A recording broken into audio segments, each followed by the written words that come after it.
을 받들어 읽겠습니다. 그러므로 사랑을 받는 자녀같이 너희는 하나님을 본받는 자가 되고 그리스도께서 너희를 사랑하신 것 같이 너희도 사랑 가운데서 행하라. 그는 우리를 위하여 자신을 버리사 향기로운 제물과 희생 제물로 하나님께 드리셨느니라. 아멘. 우리는 에베소서를 통해서 하나님의 말씀을 계속 듣고 있습니다. 에베소서 4장 17절 이후부터는 이제 신자의 삶에 필요한 구체적인 훈련들이 무엇인가, 하나님의 사랑을 받은 성도들이 맺어야 할 삶의 열매는 무엇인가를 우리에게 가르쳐주고 있어요. 그래서 4장 25절 이하부터 이제 우리 삶에 실제적으로 우리가 거룩한 하나님의 자녀로서 우리가 버려야 할 것은 무엇이고 우리가 행해야 할 것은 무엇인지를 교훈받았습니다. 그리고 그것을 25절부터 우리가 들은 하나님의 말씀을 자세히 보면 결국엔 다 이웃과의 관계에 해당되는 것이라고 우리가 볼 수가 있습니다. 그래서 이 말씀은 우리에게 어떤 중요한 교훈을 주냐면, 하나님을 사랑하는 것이 내 옆에 있는 사람, 나의 도움을 필요로 하는 이웃을 사랑하는 것으로 연장되어야 하고, 하나님 사랑이 이웃 사랑으로 열매 맺어야 한다. 이것을 우리에게 가르쳐 주고 있는 거죠. 그래서 우리가 예수님의 복음을 듣고, 예수님의 십자가의 은혜 때문에 내가 모든 그 끔찍한 죄들 다 깨끗하게 씻음받았고, 나는 하나님의 자녀로 구원받았고, 나는 이제부터 영원히 하나님의 사랑을 받고 있는 존귀한 사람이다. 이것을 깨닫고 하나님의 사랑이 이렇게 너무나도 좋으니 나도 하나님을 사랑합니다 하는 그것을 알고 있다면, 우리가 하나님을 사랑한다는 것이 사실 이웃을 향한 사랑으로 연결되어야 한다. 이것을 가르치고 있는 거예요. 그래서 나는 하나님을 사랑해. 나는 하나님으로부터 존귀한 사랑을 받고 있는 사람이야. 이렇게 알고 말하면서 정작 이웃을 대할 때 그 이웃을 긍휼히 여기는 마음이 없다면, 이웃을 사랑하는 마음이 없다면 그것은 사실은 하나님을 사랑한다는 것이 무슨 뜻인지를 모르는 것이다. 이것을 우리에게 가르쳐주고 있는 것이죠. 그러면서 이제 5장으로 넘어옵니다. 그래서 5장에 있는 말씀도 같은 내용입니다. 이웃과의 관계에서 어떻게 사랑해야 될 것인가, 이것들을 요구하고 있는데, 5장과 6장에 가면서 이제 무엇을 더 이야기하고 있냐면, 신자의 신앙생활은 영적인 싸움을 싸우는 것이다. 이 얘기를 해요. 단순히 신자의 삶이 그저 세상 사람들이 인정하는, 세상 사람들의 상식으로 통용되는 윤리와 도덕적인 측면에서 좀 더 괜찮은 사람, 좀 더 멋있는 사람, 좀 더 친절한 사람으로 살면 된다. 그 정도가 아니라는 겁니다. 5장과 6장에 가면 우리가 싸우는 싸움이 있다. 그게 뭐냐면 영적인 싸움이다. 너희들이 하나님의 말씀에 순종하고 하나님 앞에서 진실하고 이웃들에게 진실하게 해야 되는 것은 사람들 사이에서 통용되는 윤리와 도덕적인 측면에서 만족을 얻기 위함이 아니고 영적인 싸움에서 승리하기 위함이다. 이것을 이야기하는 겁니다. 그래서 5장과 6장을 우리가 살펴보면 하나님이 우리에게 요구하시는 하나님을 사랑해라, 그와 동시에 이웃을 사랑해라 하는 말씀이 도덕성과 윤리성을 훨씬 뛰어넘는 영적인 문제라는 것을 우리에게 교훈해 주는 것이죠. 그래서 우리가 우리에게 주어진 이 시대 속에서 우리에게 주어진 삶의 현장 속에서 하나님의 자녀로 내가 존재한다는 것은 매우 중요한 의미를 갖는 겁니다. 내가 예수님을 믿고 죄사함 다 받았으니 빨리 천국 갔으면 좋겠다. 예수님 믿고 난 뒤에 괴로운 일 겪는 것보다, 또 죄 때문에 괴로워하는 것보다 빨리 예수님 믿었으니 빨리 천국 가면 좋겠다. 우리가 그렇게 생각하기가 쉽지만 하나님은 우리를 이 시대 속에, 특별히 대한민국이라는 이 사회에 우리를 태어나게 하시고 우리를 구원하시고 우리를 존재하게 하심으로써 우리가 하나님의 자녀이기 때문에 우리가 해야 할 일이 있고 우리의 존재를 통해 하나님이 하실 일이 있다는 겁니다. 여러분, 창세기에 소돔과 고모라 성 아시죠? 소돔과 고모라 성이 유황불로 심판을 받아 멸망했잖아요. 그때 하나님이 소돔과 고모라 성을 멸망시키러 가시는데 바로 직전에 아브라함을 만나십니다. 그때 아브라함이 그 소돔과 고모라 성을 심판하실 거라는 하나님의 말씀을 듣고 아브라함이 간청하죠. 하나님, 아무리 악하다고 하지만 그 악한 도시에도 하나님을 경외하는 의인들이 있지 않겠습니까? 그 의인들까지 다 죽이실 겁니까? 아브라함이 탄원해요. 의인이 50명이 있다면 그 의인 50명이 있는데 의인 50명과 함께 악인들을 다 멸망시키실 겁니까? 그러니까 하나님이 의인 50명이 있으면 멸망시키지 않겠다. 그럼 45명이 있으면요. 45명만 있어도 멸망시키지 않겠다. 그럼 40명은요. 그러면서 점점점 내려가. 몇 명까지 내려가죠? 10명까지 내려가요. 의인 10명이 있다면 의인 10명 때문에라도 소돔과 고모라 성을 멸망시키시면 안 되는 건 아닙니까? 하나님이 말씀하시죠. 의인 10명도 없다. 그 말씀을 하세요. 우리가 하나님 앞에서 그 요구하시는 10명의 의인, 이 도시에 내 자녀들이 있기 때문에, 하나님의 성도들이 있기 때문에 멸망시키지 않겠다 하는 의인 10명으로서의 존재가 우리의 존재인 것입니다. 그래서 5장 1절은 이제 이렇게 시작이 됩니다. 그러므로 사랑을 받는 자녀같이 너희는 하나님을 본받는 자가 되고, 이렇게 말씀하세요. 여기 하나님을 본받으라고 말씀하십니다.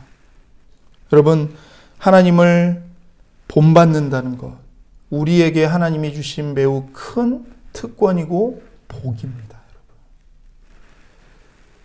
우리가 그저 하나님 잘 섬겨서, 하나님 잘 섬기면 하나님이 주시는 복을 받는다, 그 정도 차원이 아닌 겁니다. 우리가 하나님께 기도 많이 하고 착한 일 많이 하고 봉사 많이 하고 교회 잘 섬겨서 복 받아야지, 내 자식들도 복 받고 나도 복 받고, 우리가 말하는 그 복은 결국 어떤 복입니까? 세상 사람들과 똑같이 요구하는 것. 출세하게 해주세요. 돈 많이 벌게 해주세요. 세상에서 높은 자리 올라가게 해주세요. 아니, 그거 아니더라도 그냥 세상에서 좀 덜 고생하고 좀 편하게 살게 해주세요. 하나님, 그거잖아요.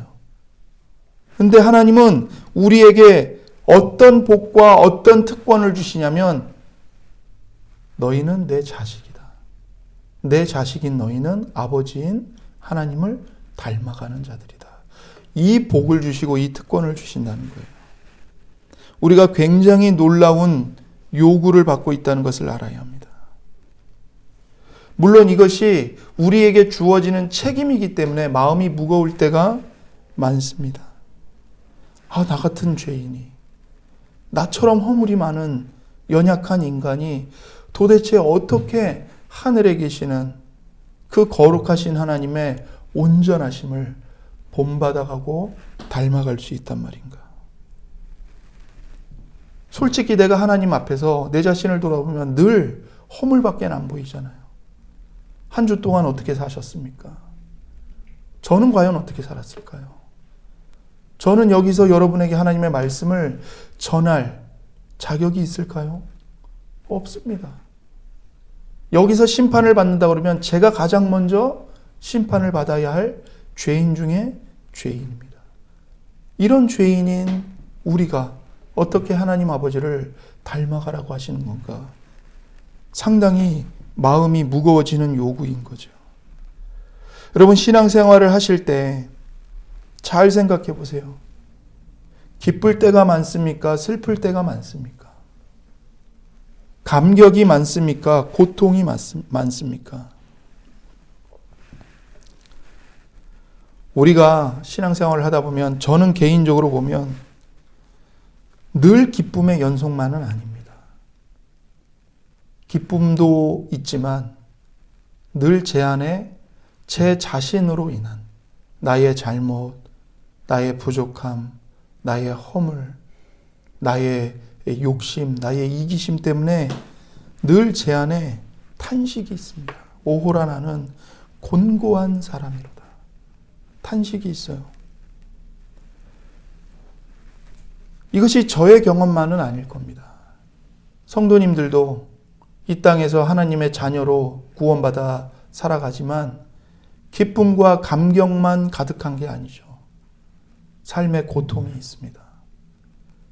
자녀들을 보면 한숨이 나오고, 내 자신을 봐도 한숨밖에는 안 나오고, 몸은 병 들어가고, 되는 일은 하나도 없고, 그게 우리의 실제적인 성도의 인생이에요. 예수님을 믿는다고 해서 갑자기 모든 기적이 일어나고 모든 일이 다 내가 원하는 대로 잘 되고 모든 사람들이 나를 친절하게 대해주고 그렇지 않습니다. 훨씬 더, 아니 대부분의 시간은 고통과 좌절 속에서 살아갑니다. 하나님, 도대체 이게 뭡니까? 내가 믿음이 없어서 그런 겁니까? 내가 하나님께 뭘 잘못해서 이러는 겁니까? 좌절과 고통 속에서 살아가게 두십니다. 왜 그렇게 하실까요? 하나님이 우리 아버지신데, 우리가 하나님의 자녀인데 왜 매일매일 전전긍긍하며 살게 하실까요? 왜냐하면 5장 1절 말씀 때문입니다. 다시 말해서 우리가 하나님의 자녀이기 때문에 하나님 아버지를 본받도록 하시기 위해 고통과 좌절 속에서 살아가도록 우리를 두시는 겁니다.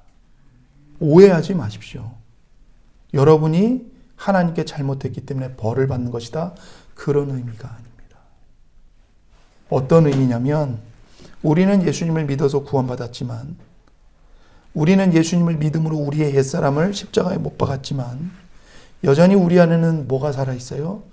옛사람은 십자가에 못 박혀서 죽었지만 그 옛사람의 성향, 옛사람의 욕구,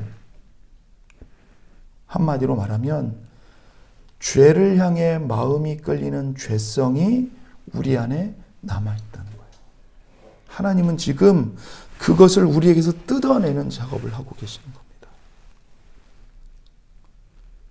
그 죄성을 뜯어내서 우리를 하나님 아버지의 성품과 사랑을 닮아가도록 지금 빚고 계신다고요.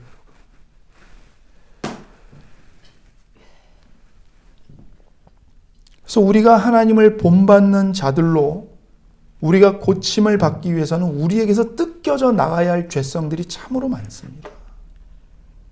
여전히 자기중심적이고요. 여전히 자기만을 사랑하고 자기 숭배가 있습니다. 심지어 종교와 하나님마저도 나를 위해 이용해 먹는 죄인들입니다. 우리가. 그거를 하나님께서 고통과 좌절의 시간 속에서, 실패하는 하루하루 속에서 그것들을 뜯어내시는 겁니다.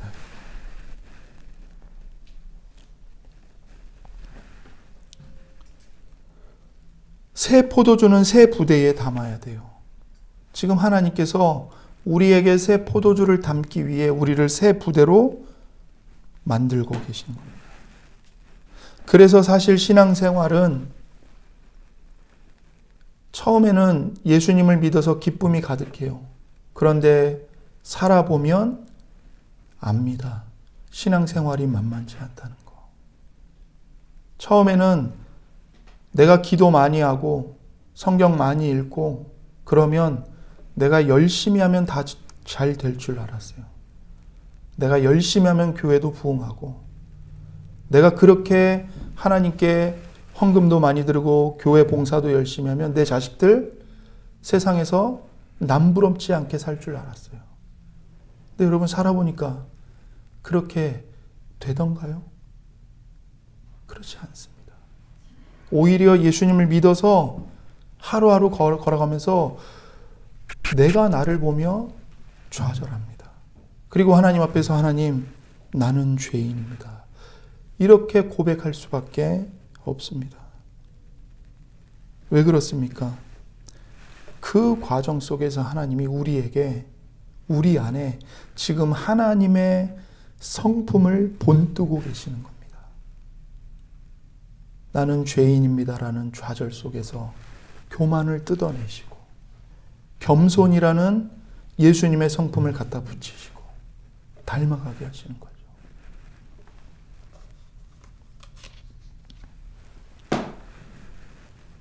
그래서 하나님을 본받는 자가 되라. 이 말씀은 하나님이 우리를 시험하시는 게 아닙니다. 네가 나를 본받는 데 있어서 100점을 넘으면 너한테 복을 주겠다. 그런데 100점을 받지 않으면 넌 탈락이다. 그런 식으로 요구하시는 게 아닙니다. 오히려 하나님은 내 힘으로 할 수 없는 하나님을 닮아가는 일을 하나님께서 하나님의 말씀과 성령의 능력과 예수님의 십자가의 보혈로 이루어 내시겠다고 약속을 하고 계시는 거예요. 너는 할 수 없다. 그러나 내가 너를 그렇게 빚어갈 것이다. 여러분, 제가 성경을 읽으면서 느낀 게 뭐냐면요. 성경을 많이 읽으면 신앙이 좋아질 것 같은데 솔직히 말씀드려서 성경을 많이 읽었더니 제 안에 교만함만 생기더라고요. 교만함만 생겨요. 머리는 커지는데 삶은 그렇게 살질 않아요. 그러면서 내 마음속에서 다른 사람에 대한, 형제에 대한 정죄가 나가요. 왜 성경을 안 읽어?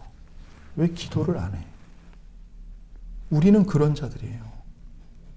성경 많이 읽고 기도하면 사람이 겸손해져야 되거든요. 사람이 더 착해져야 돼요. 다른 사람에 대해서 긍휼히 여기는 마음이 충만해져야 돼요. 근데 그게 아니라 성경을 읽고 기도했더니 교만해지는 거예요. 성경 읽고 기도하는 것이 잘못돼서 그런 건가요? 그게 아니죠. 하나님의 말씀을 읽고 기도하는 내 마음 중심이 하나님 앞에서 잘못됐기 때문에 하나님의 은혜를 받는 방편인 말씀 묵상과 기도를 함에도 불구하고 그것이 나를 깨트리고 나를 죽이는 것으로 가는 게 아니라 오히려 내가 더 교만해지는 것으로, 내가 더 나를 자랑하는 것으로 나가는 거예요. 우리는 그런 자들입니다. 그런 것을 보면서 하나님은 우리를 좌절시키는 거예요. 너는 더 겸손을 배워야 한다. 그래서 말씀을 묵상하고 기도하면 할수록 우리 마음에 뭐가 더 커지냐면 내가 잘하는 것보다 내가 하나님 앞에서 잘못하는 것들이 더 많이 보입니다. 여러분이 신앙생활을 하면 할수록 여러분이 여러분 자신을 볼 때 그래도 내가 이건 잘했어. 나 봐봐. 나 이만큼 하고 있잖아. 이게 보이고 있다면 여러분 잘못된 방향으로 지금 가고 계시는 거예요. 여러분이 하나님 앞에 나와 예배를 드리면 드릴수록 여러분과 저는 각자 자기 자신을 볼 때 뭐가 보여야 되냐면 나는 왜 이렇게 죄인일까? 난 왜 이렇게 더러운가? 내 안에 왜 이렇게 끔찍한 욕망들이 많은가? 이게 더 많이 보이고 하나님 앞에서 신앙생활의 연수가 누적되면 누적될수록 가난한 마음이 더 커져야 되는 거예요. 하나님, 나는 예수님 없으면 안 됩니다. 하나님의 은혜가 아니면 아무것도 아닙니다. 예수님의 십자가의 보혈로 내 마음을 날마다 씻어주세요. 내가 죄인 중에 죄인입니다. 이게 정상적으로 가고 있는 거예요. 하나님께서는 그렇게 하나님 앞에서 좌절하고 절망하는 우리에게 약속하십니다. 이사야 55장 11절에 뭐라고 말씀하시냐면 비와 눈이 내려서는 다시 그리로 가지 않고 토지를 적시어서 싹이 나게 하며 열매가 맺게 하여 파종하는 자에게 종자를 주며 먹는 자에게 양식을 줌과 같이 내 입에서 나가는 말도 헛되이 내게로 돌아오지 아니하고 나의 뜻을 이루며 나의 명하여 보낸 일에 형통하리라. 이렇게 말씀하세요. 하나님께서 여러분과 저에게 약속을 주셨습니다. 어떤 약속이요? 그러므로 사랑을 받는 자녀같이 너희는 하나님을 본받는 자가 되라. 이것은 명령이면서 동시에 약속입니다. 그래서 하나님이 뭐라고 말씀하시냐면 하늘에서 비가 내리고 눈이 내리잖아요. 하늘에서 비가 내리고 눈이 내릴 때 그게 다시 하늘로 돌아갑니까? 아니죠. 땅속에 스며들어서 무슨 일을 하죠? 토지를 적시고 그 땅속에 있는 씨앗들이 싹이 나게 하고 알곡들이 자라게 하잖아요.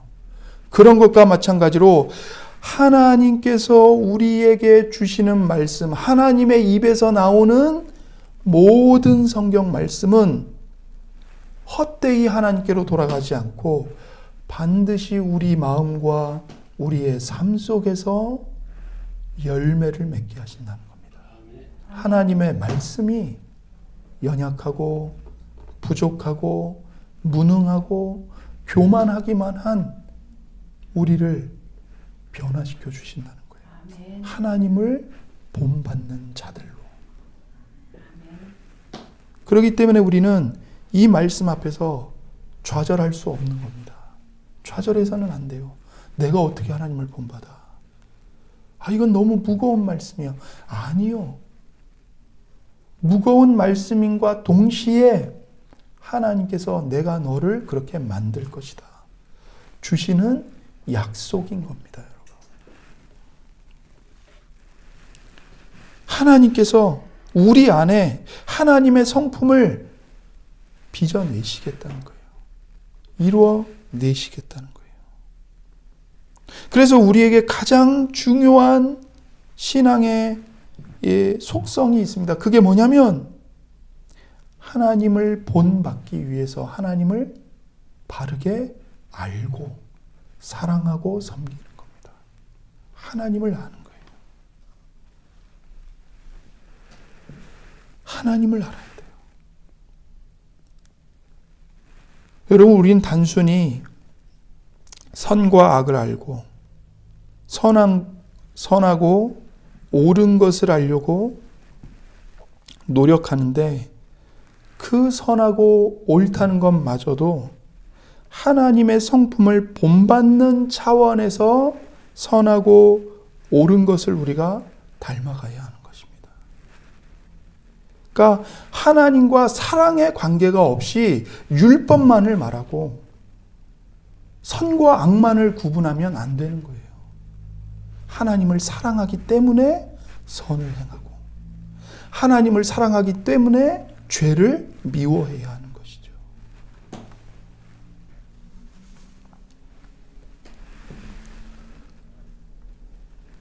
예수님의 십자가의 복음이 우리에게 주시는 은혜는 단순히 우리가 착한 사람이 되는 것이 아닙니다. 하나님의 자녀로 우리를 구원하시는 겁니다. 여러분, 착한 사람이라는 것과 우리가 하나님의 자녀라는 것과는 이야기가 다른 거예요.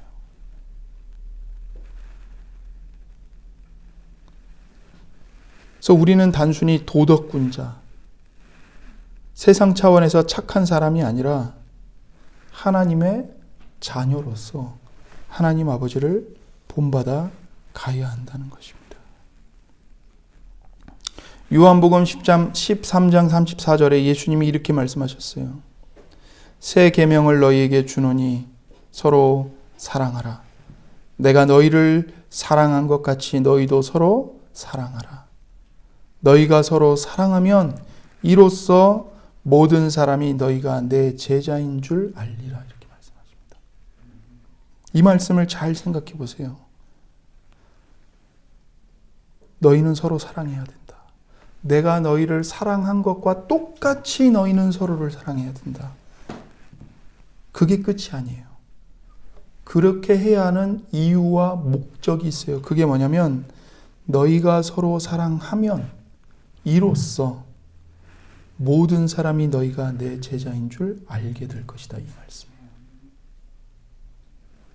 하나님이, 예수님이 우리에게 사랑을 요구하세요. 근데 그 사랑이 어디까지 우리를 끌고 가는 것으로 요구가 되냐면 예수님의 제자가 되는 것까지, 예수님의 제자로 너희들이 나타나는 것까지 가야 한다는 겁니다. 다른 사람들이 성도인 우리를 봤을 때 이 사람들은 정말 예수님을 주님으로 믿고 섬기는 예수님의 제자들이야 라고 고백하는 그 자리에까지 가도록 우리에게 서로 사랑하라고 명령하고 계신다는 거죠. 마태복음 5장 43절 이하에 가면 이렇게 말씀하십니다. 또 내 이웃을 사랑하고 내 원수를 미워하라 하였다는 것을 너희가 들었으나 나는 너희에게 이르노니 너희 원수를 사랑하며 너희를 핍박하는 자를 위하여 기도하라. 이같이 한즉 하늘에 계신 너희 아버지의 아들이 되리니. 여기에 또 아들이 등장해요. 아들이 될 것이다. 어떻게 함으로써요? 하나님이 해를, 선인과 악인을 차별하지 않고 함께 해를 비추고, 비를 내리실 때도 악인과 의인을 차별하지 않고 똑같이 비를 주시는 것처럼 너희도 좋은 사람, 나쁜 사람, 내게 친절하게 하는 사람, 나를 무시하는 사람, 그렇게 차별해서 사랑하지 말고 원수까지라도 사랑함으로써 하나님 아버지를 닮아가는 하나님의 자녀가 되어야 한다. 이 말씀을 하고 계시는 거예요. 아멘. 그래서 이렇게 말씀하시는 거죠. 너희가 너희를 사랑하는 자를 사랑하면 무슨 상이 있겠느냐? 세리도 이같이 아니하느냐? 여러분, 사기꾼들도 자기에게 잘해주는 사람한테 잘해줍니다. 그건 알아요. 이방인들과 다를 바가 없는 거죠. 하나님은 뭐까지 요구하십니까? 하나님은 원수까지도 사랑하신다.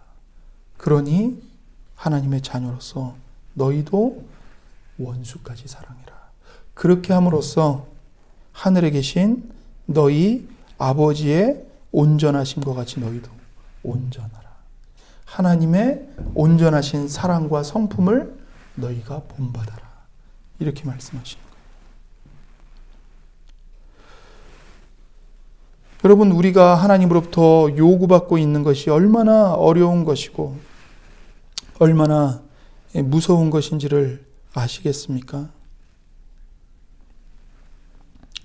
여러분, 우리는 옳은 사람이기 때문에 하나님의 자녀가 된 것이 아닙니다. 우리가 착한 사람이기 때문에 하나님의 자녀가 되지 않았습니다. 우리는 다른 사람들보다 더 나아서 구원받은 게 절대로 아닙니다. 우리는 하나님의 원수였습니다. 하나님의 아들을 십자가에 못 박아 죽인 원수입니다. 그런데 하나님은 자기 아들까지 내어주시고 희생하심으로써 원수인 우리의 모든 죄를 대리속죄해 주신 거죠. 하나님께서 우리를 불쌍히 여기시고 사랑하셨기 때문에 하나님의 자녀가 된 겁니다. 여러분, 여러분이 옳은 것 때문에 화를 내지 마십시오. 내가 하는 말은 옳아. 잘못은 네가 한 거야. 그러니까 너가 고쳐야 돼. 그렇게 생각하지 마십시오. 우리는 옳기 때문에 화를 내고 내가 옳기 때문에 너무 쉽게 상대방을 심판합니다. 그러나 그러기 전에 우리는 먼저 마음의 눈을 들어서 나의 모든 죄를 대신 짊어지고 십자가에 못 박히신 예수 그리스도를 바라봐야 합니다. 여러분이 옳습니까? 그러면 옳은 것 때문에 상대방을 죽이지 마시고 여러분이 옳은 것 때문에 상대방을 위해 여러분 자신을 내어 주십시오. 하나님의 아들이신 예수님이 여러분과 제게 그리하셨던 것처럼 말입니다.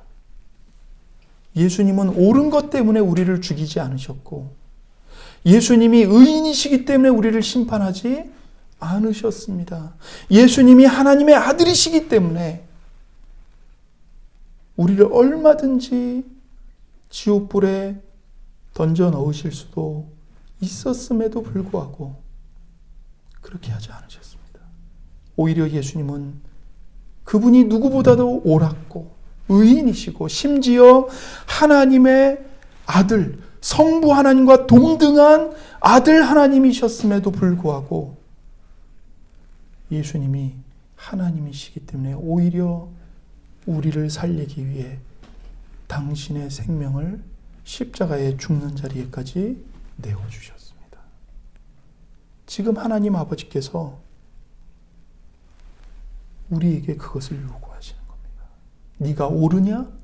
옳은 것 때문에 상대방을 심판하고 죽일 것이 아니라 그 상대방을 살리기 위해 너 자신을 상대방에게 사랑으로 내어 주어라. 그 말씀을 하고 계신 거예요. 그렇게 함으로써 너희의 아버지이신 하나님 아버지를 본받아라. 이렇게 말씀하시는 겁니다.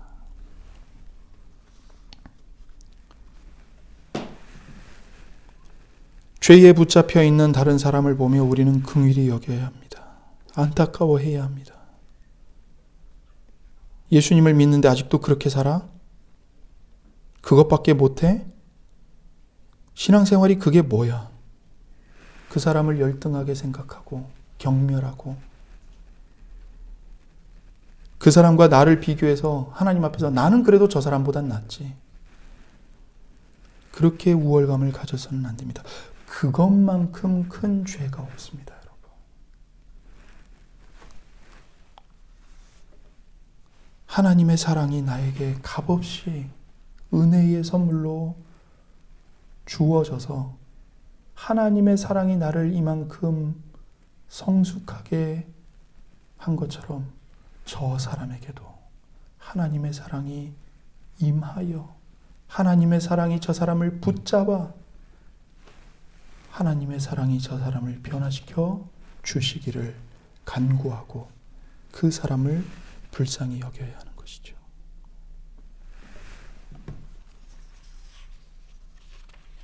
이것이 바로 사랑을 받는 자녀같이 우리가 하나님을 본받는 자가 되는 것입니다.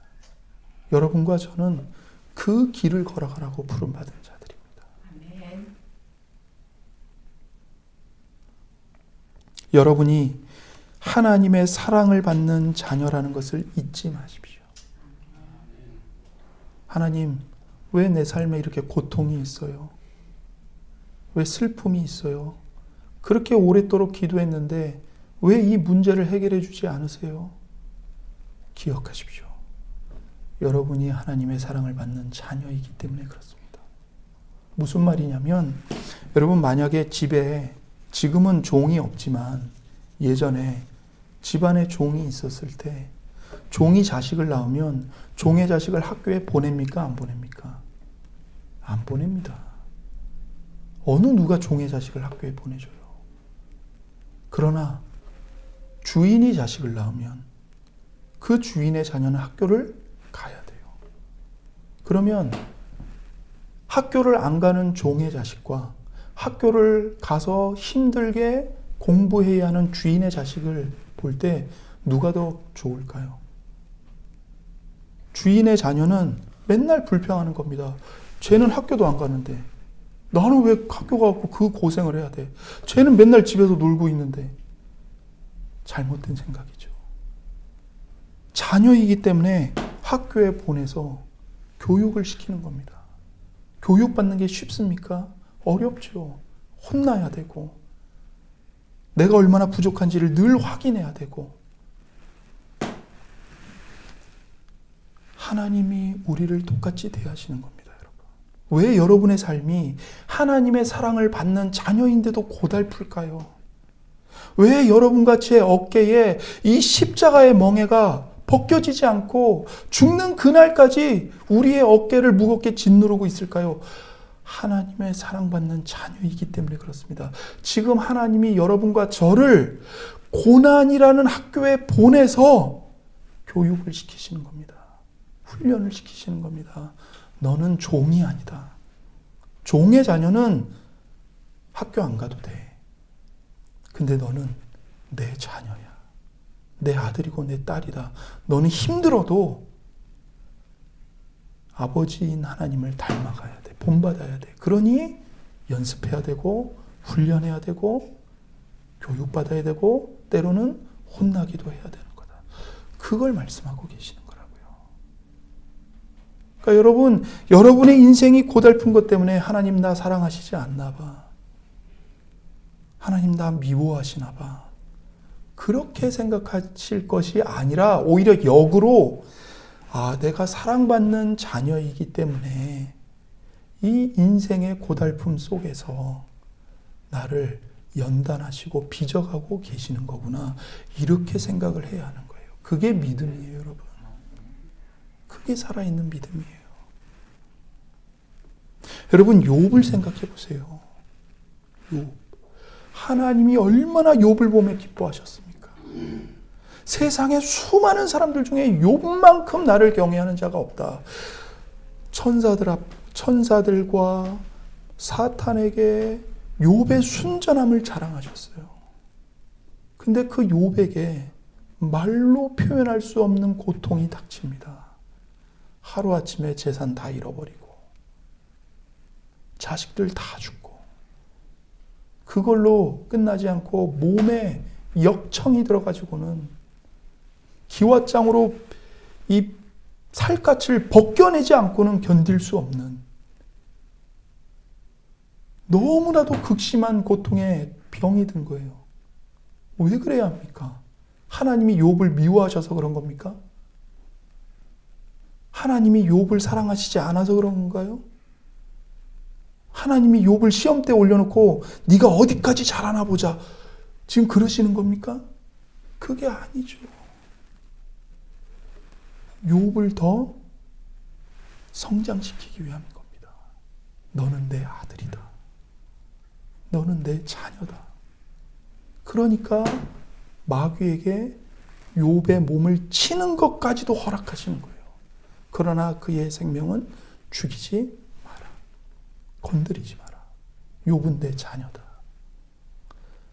극심한 고통을 통해서 욥을 더 생각이 깊은 사람으로 고난과 환난을 당하기 전에 알았던 하나님보다 고난을 당하면서 더 크신 하나님, 더 광대하신 하나님, 이해할 수 없는 고난까지도 사용하셔서 나로 하여금 하나님 아버지를 본받게 하시는 하나님, 그 무한하신 하나님의 지혜를 생각하게 만드시는 거예요. 우리는 욥의 친구들과 똑같을 때가 너무나도 많습니다. 네가 잘못해서 지금 그 벌을 받고 있는 거고, 네가 이렇게 안 했으니까 벌을 받고 있는 거고, 내가 하나님께 그때 불순종해서 내가 이런 벌을 받는 거지. 우리는 거기까지밖에 생각을 못해요. 잘못밖에는 따질 줄 몰라요. 그러나 하나님은 그것을 넘어서서 일하시는 겁니다. 단순히 네가 잘못했기 때문에 이런 매를 맞는 게 아니다. 네가 더 강해져야 한다. 네가 더 겸손해져야 한다. 아멘. 이 고통 속에서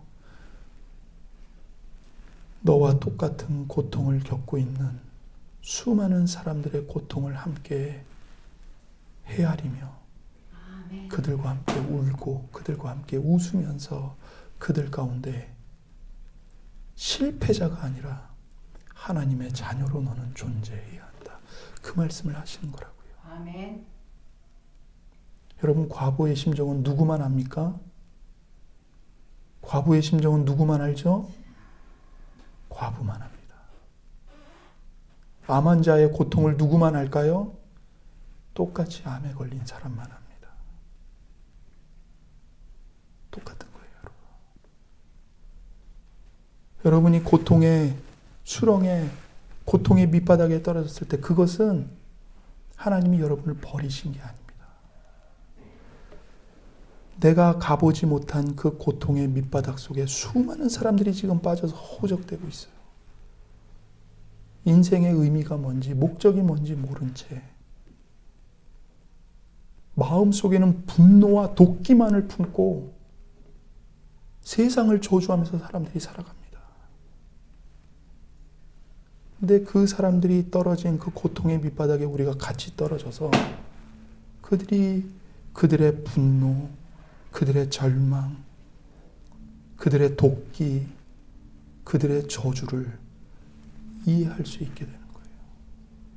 그리고 그들 가운데 예수님의 용서와 예수님의 희생과 예수님의 생명을 보여주는 하나님의 존재로, 하나님의 존재가 아니라 하나님의 자녀로 존재하게 되는 것이죠.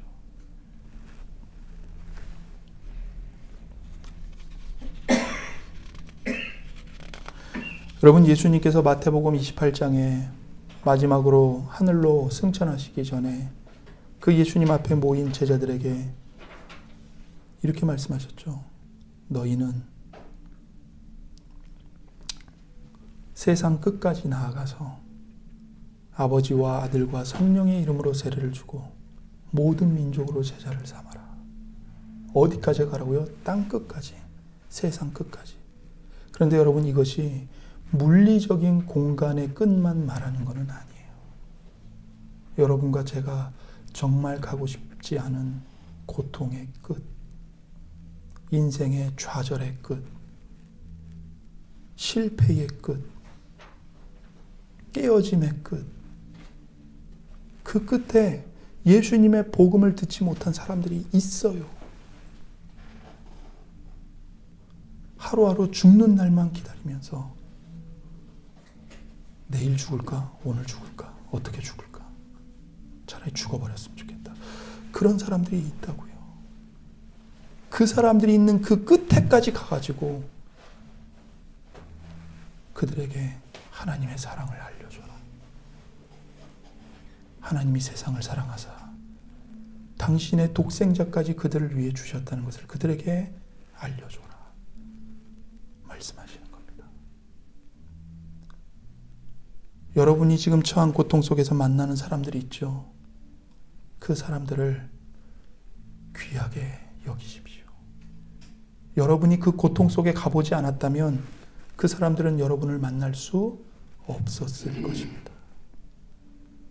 그 고통 속에서 그 사람들과 똑같이 분노하고 도끼를 품고 저주하면서 내가 가만두지 않을 거야.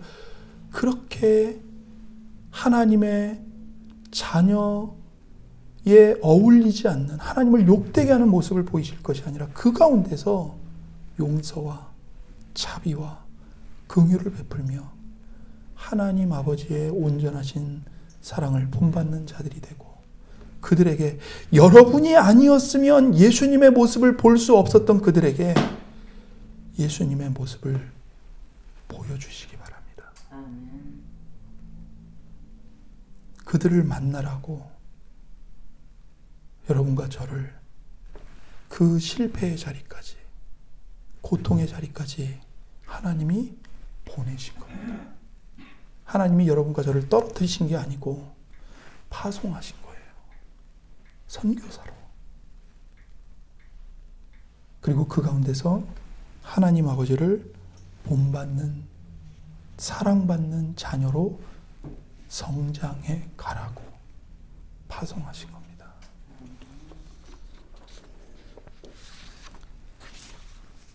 그러니 여러분, 두려워하지 마십시오. 담대하십시오. 하나님께서는 여러분에게 당신의 아들까지 주셨습니다. 하나님이 뭘 아끼시겠습니까? 우리는요, 하나님으로부터 아들과 함께 모든 좋은 걸 다 받은 사람들이라니까요. 하나님의 사랑이 날마다 지금 여러분의 마음에 계속 부어지고 있어요. 우리가 그거를 못 느낄 뿐이에요. 어리석고 미련하고 세상 욕심에 마음이 빼앗겨서 하나님의 사랑이 날마다 부어지고 있는데 그거를 지각하지 못하고 있을 뿐인 거예요. 여러분, 하나님의 성령이 여러분과 함께하고 계시고 여러분을 붙들고 계십니다.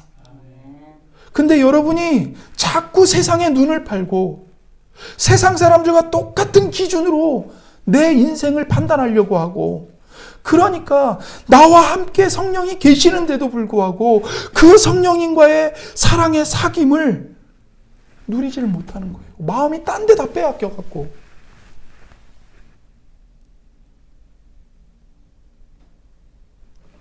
여러분, 하나님은 여러분과 저에게 아들이신 예수님도 주셨고요.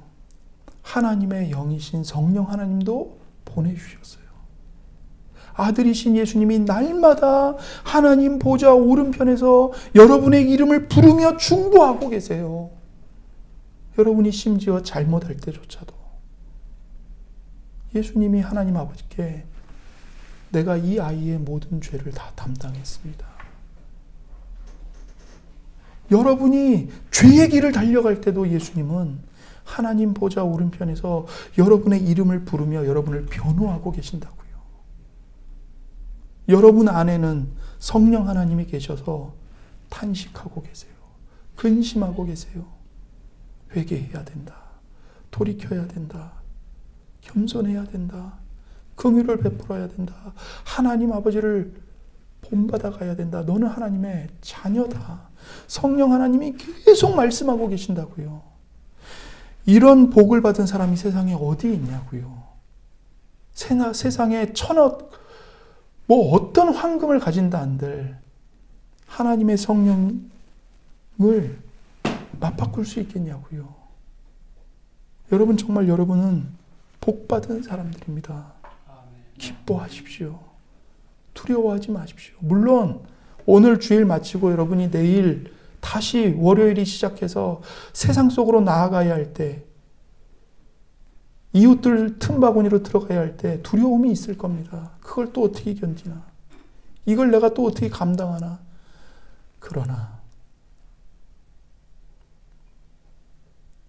여러분을 사랑하사 여러분을 위하여 예수님까지 내어주신 하나님 아버지께서 여러분과 함께하고 계시고 여러분을 붙들고 있다는 사실을 다시 한번 마음에 되새기시기 바랍니다. 그래서 여러분이 정말 여러분의 인생의 고통, 슬픔, 좌절, 눈물, 아픔, 실패, 절망감, 낙심, 이 모든 것을 보는 눈이 믿음의 눈으로 바뀌었으면 좋겠어요. 정말로. 정말로요. 그래서 인생을 대하는 여러분의 마음가짐이 달라지고 이웃을 대하는 여러분의 마음이 정말 따뜻해져서 일단은 여러분이 예수님 안에서 행복을 누리고 그 행복이 만사형통해서 누리는 행복이 아니잖아요. 내가 세상을 이겼다. 내가 너희들에게 평화를 주노라. 여전히 고통과 환난이 있지만 그래, 예수님이 나와 함께 하셔. 거기서 오는 행복인 거잖아요. 거기서 오는 평화잖아요. 그래, 예수님이 나와 함께 하셔. 저들은 내 영혼의 털끝도 건드릴 수 없어. 예수님이 날 지키셔. 거기서 오는 담대함이잖아요. 그걸 여러분과 제가 좀 누렸으면 좋겠어요.